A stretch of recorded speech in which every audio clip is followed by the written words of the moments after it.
మనతో పాటు బీఆర్ఎస్ నాయకులు, ఉద్యమకారులు స్వామిగౌడ అని ఉన్నారు. మాట్లాడే ప్రయత్నం చేద్దాం. ఎట్లా చూస్తారండి కేసీఆర్ గారు చాలా రోజుల తర్వాత తెలంగాణ భవన్‌కి వస్తా ఉన్నారు.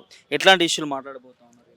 మరి ఇప్పుడు మేమైతే అభిప్రాయపడేది ఆయన ఏ ఇష్యూ మాట్లాడుతున్నానని మాకు చెప్పలేదు. కానీ మేము అనుకునేది ఏంటి అనంటే ఈనాడు జరుగుతున్నటువంటి చర్చలు ఏవైతే ఉన్నాయో కాంగ్రెస్ పార్టీ ఇచ్చినటువంటి హామీలు, ఆ హామీలు నెరవేర్చకపోవడానికి గల కారణాలు, దాన్ని ఏ విధంగా చూడాలి, అదేవిధంగా ఈనాడు జరుగుతున్నటువంటి ప్రధానమైన చర్చ సాగునీరు పక్క రాష్ట్రం మళ్లించుకపోతుంటే గురు శిష్యుల అనుబంధం పెనవేసుకుపోయి నదులు కూడా పెనవేసుకొని ఆంధ్ర వైపు మళ్ళొకసారి పోయే ప్రమాదం ఏమైనా ఉందా, దీన్ని ఏ విధంగా విశ్లేషించాలి. సో ఈ మధ్యకాలంలో కొంతమంది మేధావులు హైదరాబాద్ నగరం యూటీ చేయాలనే ఒక టాకు చర్చల్లో పెట్టారు. సో దాని మీద నిజంగా యూటీ అవుతే ఏంటి, యూటీ కాకపోతే ఏంటి, ఎవరు నష్టపోతారు, ఎవరు బాగుపడతారు అనే దాని మీద బహుశా కేసీఆర్ గారు తన ఆలోచన ధోరణి చెప్పొచ్చు. ఇన్ని రోజులు మౌనంగా ఉండడానికి గల ఏకైక కారణం కాంగ్రెస్ను ప్రజలు మెప్పించారు, వాళ్ళు ఓటేశారు. 10 సంవత్సరాలు టీఆర్ఎస్కి ఇచ్చినాం, ఒకసారి కాంగ్రెస్కి ఇస్తామనుకున్నారేమో, వారికి అవకాశం ఇచ్చారు. వారి అవకాశం ఇచ్చినప్పుడు మనం ఊరికే కాళ్ళల్లో కర్ర పెట్టినట్టు ఉండకూడదు, వాళ్ళకు 2 సంవత్సరాలు అవకాశం ఇవ్వాలని అవకాశం ఇచ్చాం. ఆ అవకాశం అయిపోయింది, తేలిపోయింది, హనీమూన్ తేలిపోయింది. కాబట్టి ఖచ్చితంగా రేపు జరగబోయే విషయాలు ఏంటి, మనం ఎట్లుండాలనే విషయం నాయకులకు దిశానిర్దేశం చేయడం కోసం బహుశా ఈరోజు వారు వస్తున్నారు. వారు ఆరోగ్యంగా ఉన్నారు, ఫిట్ ఉన్నారు, బ్రహ్మాండంగా ఉన్నారు. ఆయన ఒక చాణక్య చక్రవర్తి. ఆయన ఎవరైతే ఆయన తక్కువ అంచనా వేస్తారో వారి పక్కలు కూడా నిలబడలేదు. కేసీఆర్ అయిపోయింది, తన రాజకీయ భవిష్యత్తుగా ఉండకపోవచ్చు ఫ్యూచర్లో అని చెప్పి కేసీఆర్ వస్తే చాలు ఉప్పెన తన్నుకొచ్చినట్టు వస్తుంది జనాలు. కేసీఆర్ ఏం చేయొద్దు కాలోచన లోను అనే స్థాయి ప్రజానికాంది. చూశారు, 2 సంవత్సరాలు ఓపిక పట్టారు. ఆయన కూడా బహుశా ఈరోజు దేశానిర్దేశం చేస్తారు. ఏ సబ్జెక్ట్ మీద చేస్తారు, దేని మీద సూచనలు ఇస్తారనేది మనం ఊహించుకోవడం కన్నా ఫామ్ హౌస్కే అంకితం అయిపోయారనే చర్చ 2 సంవత్సరాల నుంచి సాగుతుంది. కాంగ్రెస్ పార్టీ కూడా అదే ప్రచారం చేస్తూ ఉంది కదా. ఎవరికి వాళ్ళు అట్లాగే అనుకుంటారు. నాయకులు కలుస్తూనే ఉన్నారు, పోతూనే ఉన్నారు. అందరూ ఒక ఎమ్మెల్యేగా ఎలక్ట్ అయిన ఆయన ఈరోజు ఏడా ఉంటాడు, ఢిల్లీలో ఇల్లున్న ఆయన కూడా తెలంగాణలో ఎమ్మెల్యేగా అయ్యాడు. ఆయన ఢిల్లీకి వెళ్ళి వస్తున్నాడు, కాన్స్టిట్యున్సీలో పనులు చూసుకుంటున్నాడు, పోయి ఢిల్లీలో ఉంటున్నాడు. ఈనాటికి ఢిల్లీకే పరిమితమైన అనలేం కదా, పనులు చూస్తున్నాడా లేదనేది ముఖ్యం. కానీ ముఖ్యమంత్రి కాబట్టి ఆ స్థాయి వ్యక్తి ఫామ్ హౌస్లో ఉన్నాడని మాట్లాడితే మాట్లాడి ఉండొచ్చు జనాలు, అందులో ఇదేం లేదు. కానీ ఆయన ఫామ్ హౌస్ పరిమితం కాలేదు, ఆలోచనలకు పరిమితం అయ్యాడు. తన కార్యకర్తలను చైతన్యపరుస్తున్నాడు, ఎప్పటికప్పుడు కలుస్తున్నాడు, ప్రజల బాగోగులు తెలుసుకుంటున్నాడు. ఏ నియోజకవర్గం ఏం జరుగుతుందో మొత్తం రిపోర్ట్ ఉంది ఆయన దగ్గర. నిజంగా ఫామ్ హౌస్ పరిమితం అయితే ఏ నియోజకవర్గంలో ఏముంటుందో ఆయన దగ్గర రిపోర్ట్ ఎందుకు ఉంటుంది.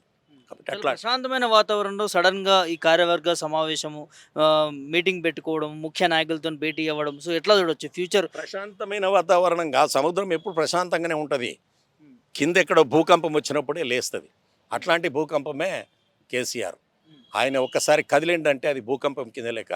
కాబట్టి రేపు జరగబోయే కార్యక్రమాలను ఏ విధంగా తీసుకోవాలన్న ఉద్దేశంతో కేసీఆర్ గారు బహుశా నాయకులందరికీ దిశానిర్దేశం చేయబోతున్నారు. ఖచ్చితంగా రాబోయే రోజులు మరొక్కసారి మరో జలసాధన ఉద్యమాన్ని తీసుకొచ్చి తెలంగాణ తప్ప ఇంకొకరు ఉద్యమాలు చెయ్యలేరు. తప్పకుండా రేపు ఈ జలసాధన సమితి పేరు మీద, మరి ఆ పేరు అదే పెడతాడా ఇంకేం పెడతాడో తెలియదు, మొత్తానికి తెలంగాణకు రావాల్సినటువంటి నీటి వాటా గురు శిష్యుల అనుబంధంతో రాలేకపోతున్నది అనేది అభిప్రాయపడుతున్నట్టు కనబడుతుంది. బహుశా ఏం చెప్తారో చూద్దాం. మీరేమో చంద్రబాబు నాయుడు, రేవంత్ కుట్ర చేస్తున్నారు అంటున్నారు, కానీ గతంలోనే కుట్ర అని మేము అనలే, కుట్ర అనలే. అన్నదమ్ములు గతంలో పనిచేసిన అన్నదమ్ములకు ప్రేమానుబంధం ఉంటుంది, ఇద్దరు కలిసి టీ తాగుతారు, టీ తాగే విషయంలో కొన్ని మంచి చెడ్డ మాట్లాడుకుంటారు. తెలంగాణ సంస్కృతి ఏమిటి అని అంటే ఒకసారి కలిసి టీ తాగితే వారిని విమర్శించే గుణం తెలంగాణ ప్రజానికానికి లేదు. మీరు బాగా చూడండి, ఒక్కసారి కలిసి వంతు భోంచేస్తే వాడు తిట్టినా కూడా పోన్ బయ్యామని 7-3 నుండి తిట్టిండో అని చెప్పి వెళ్ళిపోతారు, కానీ గొడవ పెట్టుకోరు. అలాంటి మనస్తత్వం తెలంగాణ ప్రజానికాన్ని.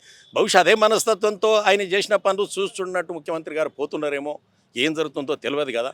కాబట్టి కేసీఆర్ గారు ఏ విధంగా చెప్తారు, ఎట్లా మూమెంట్ ముందుకు పోద్ది అనేది చూద్దాం. మరి ఎట్లా చూస్తారు? కాంగ్రెస్ ప్రభుత్వం 2 సంవత్సరాలు అవుతా ఉన్నది.